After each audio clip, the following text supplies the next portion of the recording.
The conference room smelled like ozone and expensive, unearned confidence. It was one of those fishbowl rooms, all glass and brushed aluminum, designed to make everyone inside feel exposed and everyone outside feel excluded. At the head of the table sat Chad. Chad was 25 years old. He wore a Patagonia fleece vest over a t-shirt that cost more than my first car, and he had the kind of teeth that looked like they'd been whitened by a nuclear blast. He was our new CTO. He had been on the job for 3 weeks, and in that time, his primary contribution had been replacing the breakroom coffee with a kombucha tap and referring to our mainframe, the iron beast that processed $2 billion a day, as tech debt. Patricia, Chad said, leaning back in his Herman Miller chair, spinning a pen that he probably didn't know how to refill. We need to talk about velocity. We need to talk about agility. We need to talk about the legacy anchor. He meant me. I was the anchor. I sat there, hands folded on the table, looking at him. I'm 61. I've been with this bank since before Chad was a gleam in his private equity father's eye. I wrote the batch processing scripts that handle the overnight settlements in 1989. I survived the dot-com bust, the 2008 financial crisis, and 3 different CEOs who thought blockchain was the answer to a question nobody asked. I don't smoke, but sitting across from Chad, I felt the phantom itch of a nicotine addiction I never had. I wanted to blow smoke in his face just to see if he'd cough up his avocado toast. Go on, Chad, I said. My voice was calm. It's the voice I use when a server rack overheats. Tell me about the anchor. Look, Pat, he said. He called me Pat. Nobody calls me Pat. You're a legend, seriously. The work you did on the COBOL core, historic, but we're pivoting, we're going cloud native. Microservices, Kubernetes, we need builders, not maintainers, and frankly, your salary band? Well, it's heavy. We can hire 3 full-stack devs for what you're costing us. He smiled. It was a pity smile. The kind you give a dog right before you take it behind the shed. So, he continued, sliding a thick envelope across the table. Put together a transition package. It's generous, early retirement, honorary emeritus status. You get to walk away a hero. I looked at the envelope. I didn't reach for it. By the way, if you're enjoying watching a corporate dinosaur about to metaphorically bite the head off a raptor, go ahead and hit subscribe and maybe give this a like. It keeps the servers running and fuels my vindictive joy. Anyway, back to the execution. Chad, I said, ignoring the envelope. Do you know what runs on the Z-series mainframe in the basement? Old code, he scoffed. Spaghetti. That's why we're scrapping it. It's not just code, Chad. It's the clearinghouse interface. It's the Swift wire verifications. It's the biometric security protocol that adheres to the federal banking regulations regarding high-value transaction limits. You know, the laws that keep the SEC from turning this building into a crater. He waved a hand dismissively. We've got consultants for that. Deloitte is sending a squad on Monday. They'll scrape the logic, refactor it into Python, and we'll be live on AWS by Q3. I almost laughed. I really did.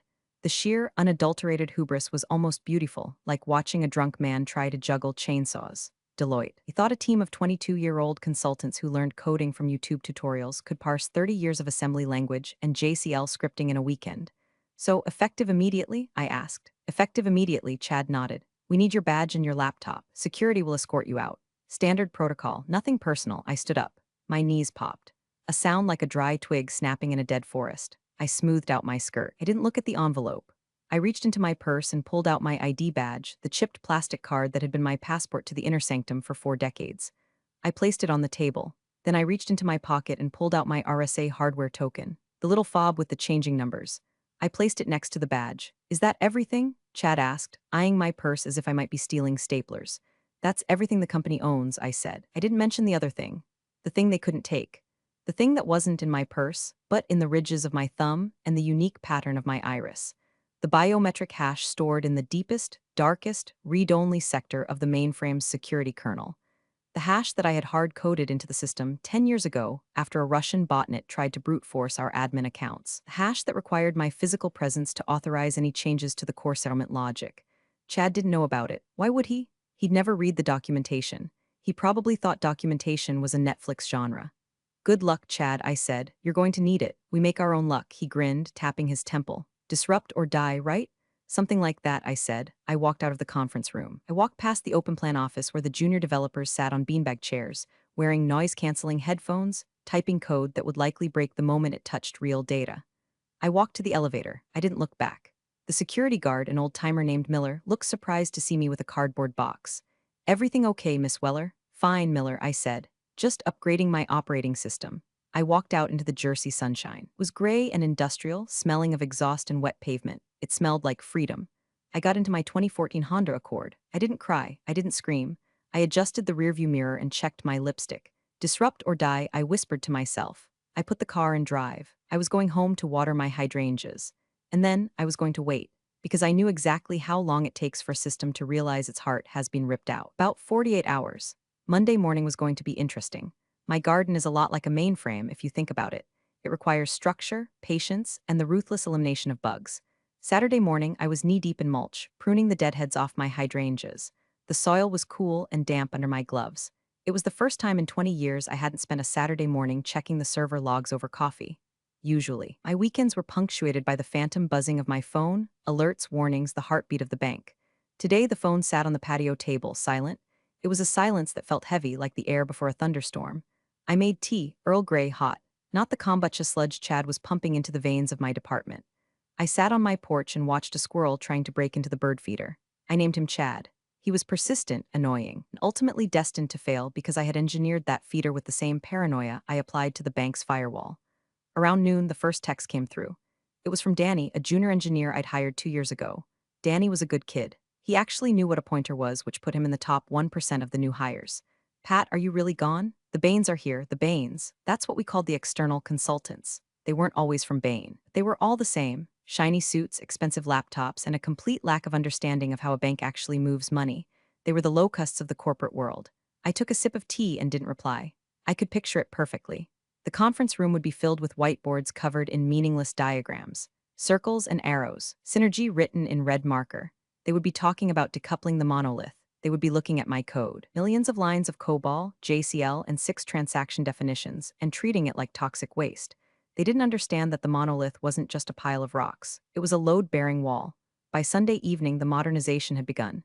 I knew this because my phone buzzed again. Another text from Danny. They're bypassing the staging environment. Chad says we need to move fast. He gave them root access to the dev partition. They're running scripts I've never seen. I felt a cold spike in my chest. Root access to the dev partition without a staging sandbox. It was the digital equivalent of doing open heart surgery with a chainsaw while riding a unicycle. I closed my eyes. I could see the system map in my head. It was a beautiful, complex web of dependencies. If you touched the customer master file, it rippled through to the loan servicing module. If you updated the loan module, it pinged the general ledger. And if the general ledger didn't get the handshake back within 0.05 seconds, it triggered the fraud lock. The fraud lock, that was the key.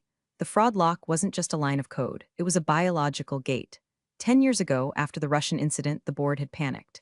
They wanted accountability. They wanted a human neck to choke if things went wrong. So, I gave them mine. I built a biometric authorization layer into the core update sequence for the settlement engine. To push a change to the production settlement logic, the code that actually moves the money out of the bank, you needed two things: a cryptographic key, which they had, and a biometric scan of the senior architect, which was currently pruning hydrangeas in New Jersey. They hadn't hit that wall yet. They were still playing in the shallow end, messing with the user interface, changing fonts, moving buttons. They thought they were swimming. They didn't realize they were paddling towards a waterfall. I went inside and cooked a risotto. Stirring rice is meditative. It requires constant attention, just like a batch process. You can't rush it. If you turn the heat up too high, you burn it. If you stop stirring, it glues together. Chad was the type of cook who would blast the heat, throw in the rice, and walk away to check his Instagram. Monday morning arrived with the grim inevitability of a kernel panic. I woke up at 6 a.m. out of habit. I showered, dressed in my retired lady uniform, yoga pants and a cashmere sweater, and sat down at my computer. I wasn't logging into the bank's VPN. That would be illegal, but I still had access to the public-facing status page. The one customers see, system status, all systems operational. Lies, I whispered to the screen. I knew what was happening inside that building. The consultants were probably high-fiving. They had likely refactored the login screen and pushed it live. Look at us, we're agile. We changed the color of the submit button to disruptive blue. But deep down in the basement, in the climate-controlled server room where the air is kept at a crisp 64 degrees, the mainframe was watching. It was seeing these new, unfamiliar commands coming down the pipe. It was checking its access control lists. It was looking for a fingerprint that wasn't there. It was waiting. And so was I. I poured another cup of Earl Grey. Danny, I thought, staring at my phone. Don't do it, kid. Don't try to fix it. Just let it burn. But I knew he wouldn't. He was too young. He still had hope. He still thought competence mattered. He was about to learn the hardest lesson of his career. You can't patch stupid. The cracks started showing on Tuesday. It wasn't a total collapse. Legacy systems don't usually explode all at once. They die by 1,000 cuts. It started with the audit logs. In banking, if you don't log a transaction, it didn't happen. And if it didn't happen but the money moved, that's not a bug, that's a felony. I was at the grocery store, debating between organic and non-organic avocados. Chad had ruined the concept of avocados for me, but I still liked guacamole when Danny called. Not a text, a call. I let it ring 3 times. I wanted to answer. The instinct to fix, to troubleshoot, to save the ship was burned into my DNA. But I looked at the avocados. They were firm, unyielding like me. I picked up. "Hello, Danny." "Pat, oh God, Pat, you have to help me." His voice was an octave higher than usual. He sounded like he was hyperventilating in a server closet. "Calm down, Danny, breathe. What's wrong?" "The transaction IDs," he sputtered. They're skipping. We processed the morning batch, and the sequence numbers are jumping by tens of thousands. The compliance dashboard is lighting up like a Christmas tree, but Chad told us to suppress the warnings. Suppress the warnings? I repeated, my voice flat. He told you to mute the fire alarm while the house smells like smoke. He said it's just legacy noise. He said the new microservices handle indexing differently, and the old mainframe is just confused. He called the error logs boomer spaghetti in the stand-up meeting. Boomer spaghetti. I squeezed the avocado in my hand. It didn't yield, but my knuckles turned white. "Listen to me carefully, Danny," I said, leaning against the display of artisanal crackers. "Do not suppress those warnings. Print them out. Email them to your personal account. Document that you were ordered to ignore them. But how do I fix the sequence jump? The consultants are trying to force a reindex on the live database. They're doing what?" I almost dropped the phone. Reindexing a live transactional database during business hours is suicide. It locks the tables. Nobody can read, nobody can write. The bank effectively freezes. Chad gave them the go-ahead. He said move fast and break things. Well, I said, a cold calm settling over me. He's definitely got the break things part down. "Danny, listen, do nothing. Do not type a single command. If you touch that database while it's reindexing, you will corrupt the pointers. You will turn $2 billion of customer data into digital confetti. But the system is slowing down. The tellers are reporting latency. Let it slow down," I said. "Go to lunch, Danny. Take a long lunch, Pat, please. Just tell me the override code for the table lock." I know you know it. I did know it. It was a hexadecimal string I had memorized in 1997. 0x4A unlock override auth PW. It would release the tables, cancel the reindex, and restore sanity. "I can't help you, Danny," I said softly. "I'm retired. Remember, I'm an anchor. You don't want an anchor dragging you down." "Pat," I hung up. I stood there in the produce aisle, staring at the bananas. My heart was pounding. It went against everything I believed in to let a system fail. Spent my life keeping the lights on. I missed birthdays, anniversaries, and vacations to keep those lights on. But if I fixed it now, Chad would take the credit. He'd say his agile methodology solved the problem. He'd learn nothing. And next week, he'd do something worse. I put the avocado in my basket. By Wednesday, the small fires were becoming a blaze. Customers were tweeting. "At Bank East Coast, why is my app showing a balance of $0.00? At Bank East Coast, I can't transfer rent money. Fix your app." I sat on my couch, sipping wine, scrolling through Twitter. The bank's official account was replying with copy-pasted apologies. "We are experiencing intermittent technical difficulties as we upgrade our systems to serve you better. Serve you better by locking you out of your own money." Then came the internal leak. Someone, probably Danny, posted a screenshot on an anonymous IT forum. It showed the CPU usage of the mainframe. It was pinned at 99%. The consultants had deployed a Python script that was querying the entire transaction history for every single user login. It was a denial of service attack, and it was coming from inside the house. I watched the stock price dip, just a little, $0.45. "Burn," I whispered. But the real show hadn't started yet. Tomorrow was Thursday, end of quarter. Thursday was settlement day. The day the bank had to reconcile its books with the Federal Reserve. The day massive wire transfers moved between institutions. The day the system had to be perfect. And the day the system would check for the biometric authorization of the senior architect. I checked my calendar. Thursday, 10 o'clock a.m. spa appointment. Perfect timing. Thursday morning dawned with the kind of crisp, clear blue sky that usually signals a good day for high-frequency trading. For Bank East Coast, however, it was the sky over a battlefield. Quarterly settlement is not a joke. It's not an agile sprint. It is a hard, federally mandated deadline. By 4 o'clock p.m. EST, billions of dollars in commercial wires, international clearings, and interbank settlements must be finalized. If the ledger doesn't balance, or if the transmission doesn't go through, the fines start at painful and quickly escalate to congressional hearing. I was at a day spa in Cherry Hill, wearing a fluffy white robe and sipping cucumber water. My phone was in a locker, turned off. At the bank, I knew exactly what the sequence of events was. 0800 a.m., the batch jobs kick off. The mainframe begins aggregating the millions of transactions from the last 90 days. This usually takes 2 hours. With the optimizations Chad's team had likely installed, it was probably choking on its own vomit. 10 o'clock a.m., the first warning bells. The verification hashes wouldn't match. Why? Because the consultants had probably changed the character encoding on the database from EPDIC, which mainframes love, to UTF-8, which mainframes tolerate but despise, without updating the translation tables. 11 o'clock a.m., panic. The settlement window opens. Wires need to start moving, but the system is locked in a verify loop. At 11:15 a.m., I was getting a hot stone massage. The masseuse, a lovely woman named Brenda, asked me if my shoulders were tense. Not anymore, Brenda, I murmured into the face cradle. Not anymore. Back at the office, Chad would be screaming. I could hear it. He'd be standing in the network operations center knock, his Patagonia vest damp with sweat. Just force it, he'd be yelling. Override the check, we have to send the file. And that's when they would try it. The emergency override. The emergency override is a function I wrote. It exists for exactly this scenario, when the automated checks fail and a human needs to say, I have visually verified the data, and I authorize this transfer despite the errors. But you can't just click OK on a box like that. Not for $2 billion. The command requires elevated privileges. Sysadmin level 5. There was only one level 5 account active. Mine. 12:30 p.m. I walked out of the spa glowing. My skin felt hydrated. My soul felt light. I turned my phone on, it vibrated instantly, and then it kept vibrating. It danced across the bench in the locker room like a possessed object. 47 missed calls, 12 voicemails, 88 texts. I scrolled through them. Chad, 12:05 p.m., Patricia pickup. Chad, 12:08 p.m., we have a situation. Chad, 12:15 p.m., need password for override. Chad, 12:20 p.m., seriously pick up the phone. Danny, 12:30 p.m., it's the biometrics, Pat. The screen says authorization required, senior architect biometrics. Chad is losing his mind. He tried to sudo past it. The system locked him out entirely. I smiled, a cold, thin smile, the Russian protocol. When the system detects an unauthorized attempt to bypass the level 5 security check, like, say, a frantic CTO trying to sudo force a settlement, it doesn't just say access denied. It assumes a hostile intrusion. It goes into fortress mode. It locks the file system. It disconnects the external gateways. It freezes the assets. And it displays a single prompt on the main console. Critical security lockdown awaiting biometric verification. User P. Weller timeout in 3 hours 59 minutes. If the biometric scan isn't received within 4 hours, the system assumes the facility has been compromised. It initiates a hard wipe of the encryption keys. The data remains, but it becomes unreadable without a restore from physical tape backups held in a mountain in Colorado.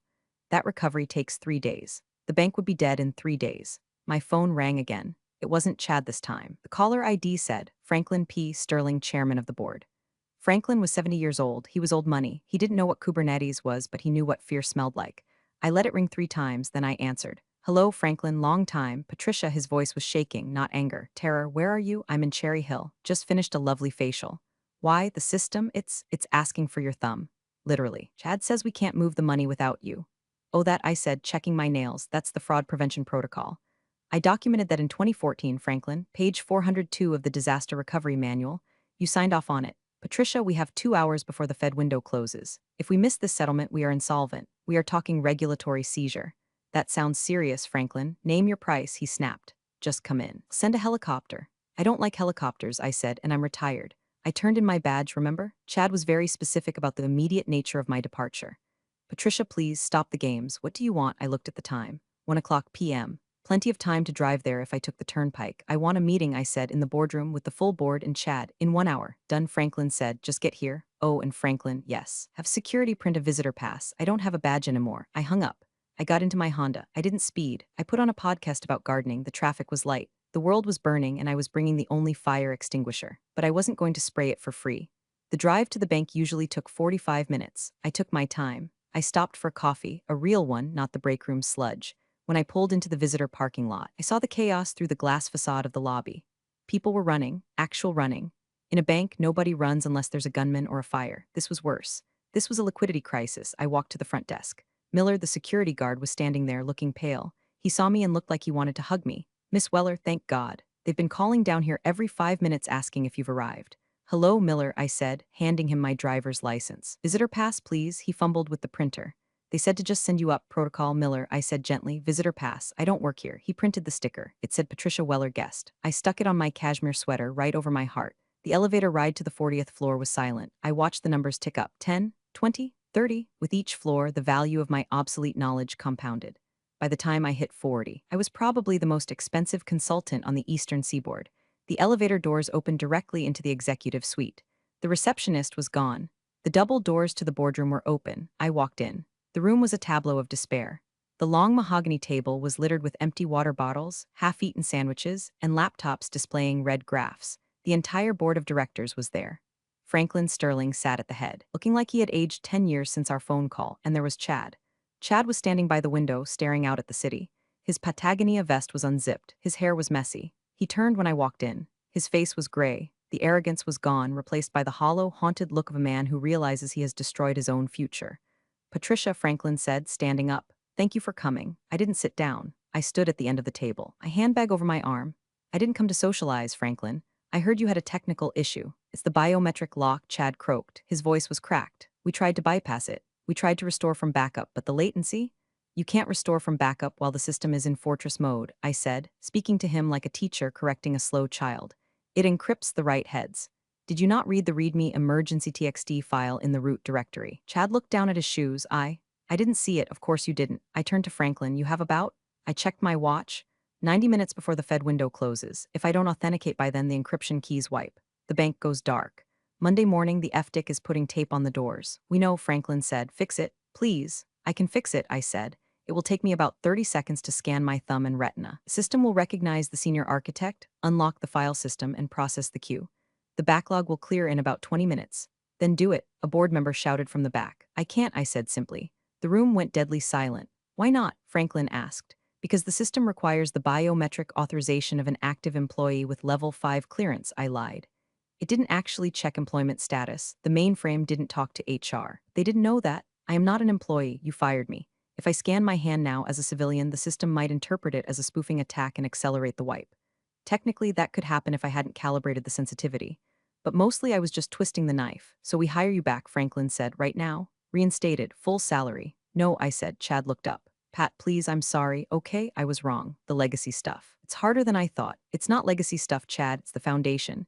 You tried to build a penthouse on a foundation you were actively dynamiting. I reached into my bag. I didn't pull out a weapon, but the effect was the same. I pulled out a stapled document. I prepared a contract, I said. It's a consultancy agreement. I slid it down the long table. It hissed across the mahogany and stopped in front of Franklin. Consultancy? Franklin squinted at it. Don't want to be an employee, I said. Employees can be fired by 25-year-old CTOs who think mainframe is a dirty word. I want to be an external contractor. Independent, irrevocable. Franklin put on his reading glasses. The rate? He choked. Patricia, this is? Check the math, Franklin, I said. It's a lot less than the fine you'll pay the SEC if that wire doesn't go out in 89 minutes.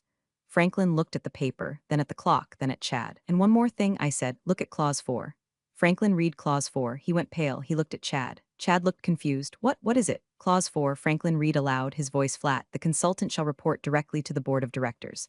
The position of chief technology officer shall be restructured to report to the consultant for all matters regarding core infrastructure. Chad's eyes widened. You want me to report to you? No, I said. I don't want you to report to me, Chad. I don't want to talk to you at all. Clause 4 says you don't touch the mainframe. Ever. You can play with your apps. You can make the buttons blue. But the adults are talking now. I looked at Franklin. Clock's ticking, Frank. The silence in the boardroom was heavy, broken only by the hum of the HVAC system, another piece of legacy infrastructure they probably ignored until it broke. Franklin stared at the contract. He was a businessman. He understood leverage. He knew he was staring at a hostage note, but the hostage was his own bank.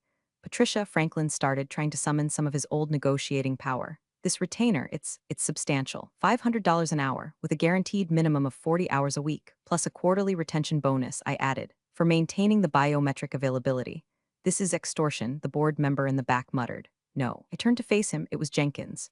He had voted for the outsourcing deal last year. Extortion is illegal. This is supply and demand. You have a demand for a thumb that opens a $2 billion lock. I supply the thumb. The price is the price. I walked over to the window, standing next to Chad. He smelled like fear and dry shampoo. You know, I said, looking out at the city skyline. When I wrote the code for the settlement engine in 1998, I told the board then that we needed a redundant team. I said we needed to train successors.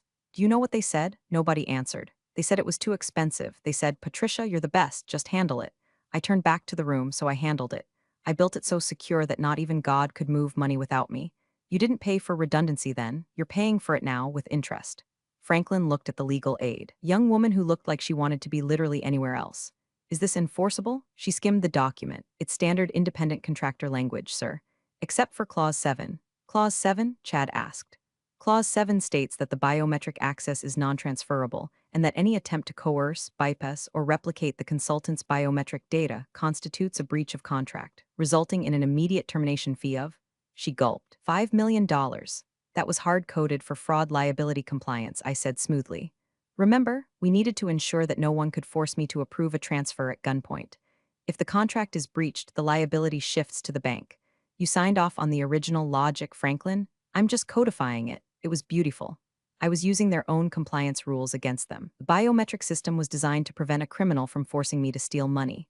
Now, it was preventing the board from forcing me to work for free. Chad finally spoke up. He looked desperate. Franklin, we can't do this. She's hijacking the department. If she controls the core, my modernization strategy is dead. We can't be agile if we have to ask permission from a consultant every time we push code. Franklin looked at Chad, and he looked at the red numbers on the screen projected on the wall. Time to settlement failure, 01-12-00. Chad, Franklin said quietly. Shut up. Chad's mouth snapped shut. Franklin picked up a Montblanc pen. If we sign this, you unlock the system immediately? Immediately, I said. And you train a successor? I will train a team, I corrected, properly. Not boot camp graduates. I'll hire real engineers who understand memory management and race conditions. It will take 2 years. 2 years, Franklin sighed. He looked at the contract again. He looked at the terrified faces of his board. He looked at the potential ruin of his reputation. He signed. He slid the paper across the table. Welcome back, Patricia, he said, his voice devoid of warmth but full of resignation. I picked up the contract. I checked the signature. I folded it neatly and put it in my purse. Thank you, Franklin. I look forward to our quarterly reviews. I turned to Chad. Give me your laptop. What? Chad blinked. I need a terminal to access the admin console. Unless you want me to go down to the basement? That might take 10 minutes. We don't have 10 minutes. Chad hesitated, then handed over his sleek, sticker-covered MacBook. I opened it. The keyboard was sticky, gross. I opened the terminal. I typed in the IP address of the mainframe gateway. The familiar green-on-black text appeared. Authorization required, Senior Architect Biometrics. I held up my right thumb. I pressed it against the external scanner attached to the podium, the one they used for board votes. I routed the signal through the tunnel. The room held its breath. A green LED blinked on the scanner. On the screen, the text changed. Identity verified. Weller, P. Access granted. Fortress mode disengaged. Resuming batch processing. A collective sigh swept through the room, loud enough to be a wind gust. It's processing, I said, watching the lines of code scroll by like a waterfall. The queue is draining. You'll hit the Fed window with about 8 minutes to spare. I closed the laptop and pushed it back to Chad. You should really clean your keyboard, Chad, I said. Hygiene is important, in code and in life. The tension in the room dissipated, replaced by the exhausted slump of adrenaline withdrawal. Board members were loosening ties, checking phones, whispering to each other. They had survived, but I wasn't done. I remained standing. The consultant title wasn't just a pay raise, it was a shield. I looked at the whiteboard where Chad had drawn his architecture of the future. It was a mess of buzzwords, data lake, serverless, synergy. I walked over to the board, picked up an eraser, and wiped a single line through the center of his diagram.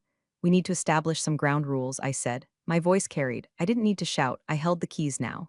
Franklin looked up, rubbing his temples. We signed the contract, Patricia. What else? Operations, I said. Effective immediately, no code touches the mainframe without my code review.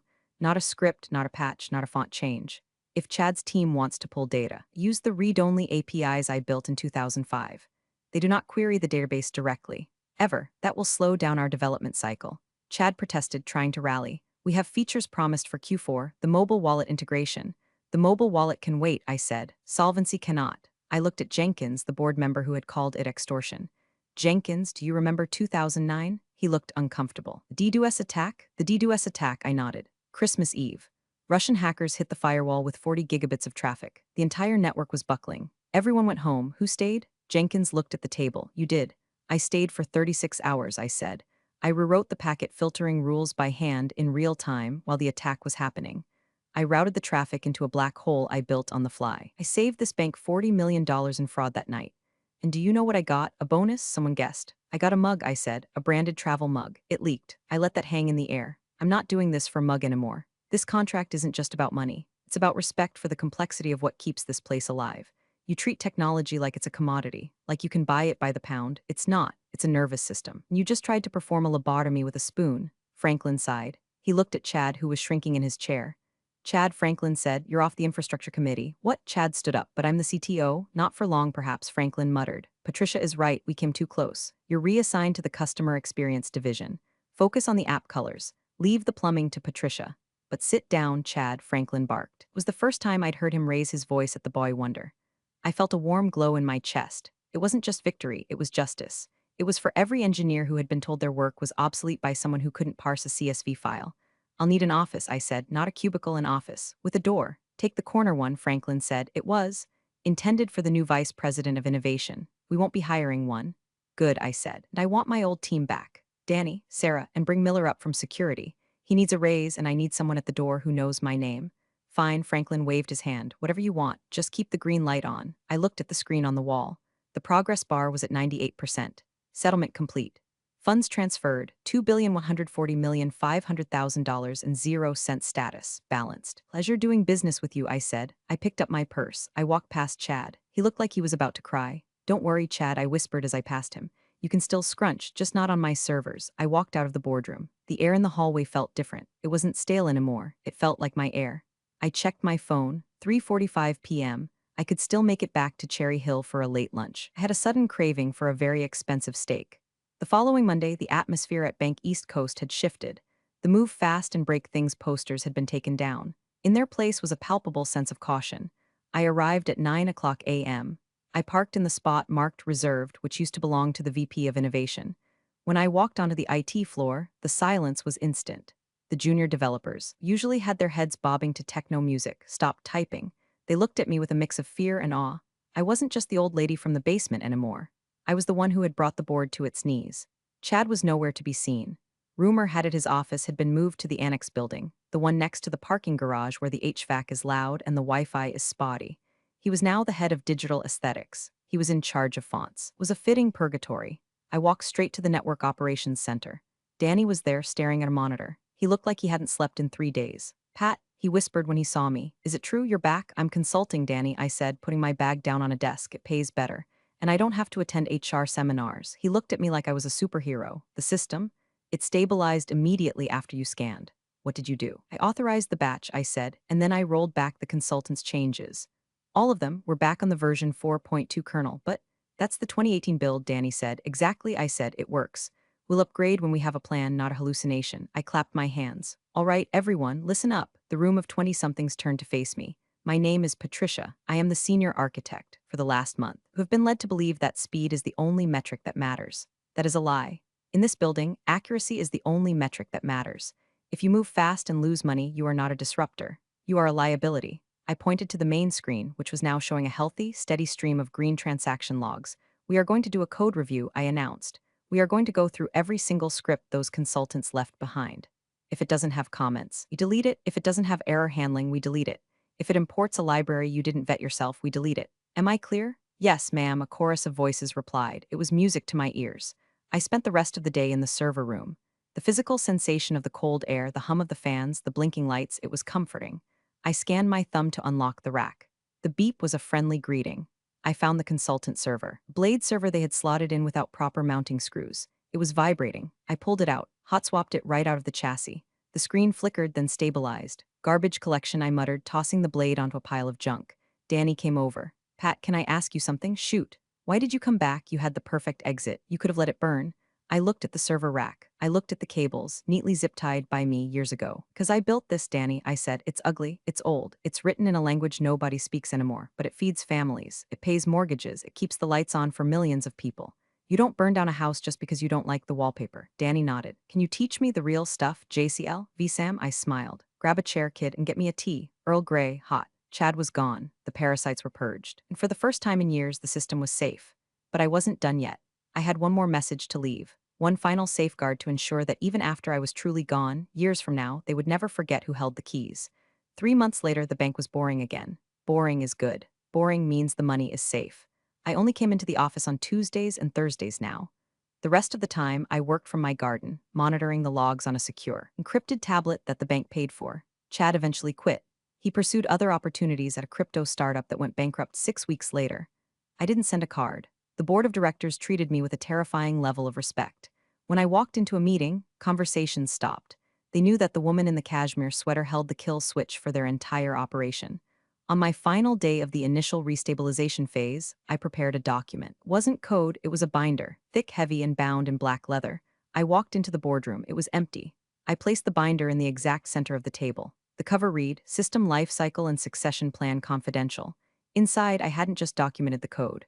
I had documented the philosophy. I wrote about the necessity of friction, why systems should be hard to change, why legacy isn't an insult but a testament to survival. And on the last page, I left a little surprise. I had updated the biometric lock. It wasn't just me anymore. I had added a second requirement. To authorize a level 5 change, the system now required 1. The biometric scan of the senior consultant, me. 2. The countersign of a qualified junior architect. I had promoted Danny. He didn't know it yet, but his thumbprint was now the second key to the kingdom. If they ever wanted to fire me again, they'd have to fire him too, and Danny was loyal. I'd made sure of that. I walked out of the building. The air was crisp. Fall was coming to New Jersey. The leaves were turning the color of money and rust. I got into my Honda. I checked my bank account app. The quarterly retainer had just hit. The number was large, comically large. I tapped the steering wheel. System secured, I said. I drove home. I had hydrangeas to prune. And for the first time in 40 years, I wasn't worried about the phone ringing. Let it ring. I'm a consultant now. I charge for after-hours calls. And if they ever try to replace me with an AI or a blockchain or a Chad, well, good luck to them. I know where the off switch is. Real power doesn't announce itself. Patricia simply let the silence of the mainframe speak volumes, then she set her own terms. Ignoring decades of expertise comes with a steep price. True value always finds its way back to the top. Appreciate you all for sticking through this one. See you in the next story.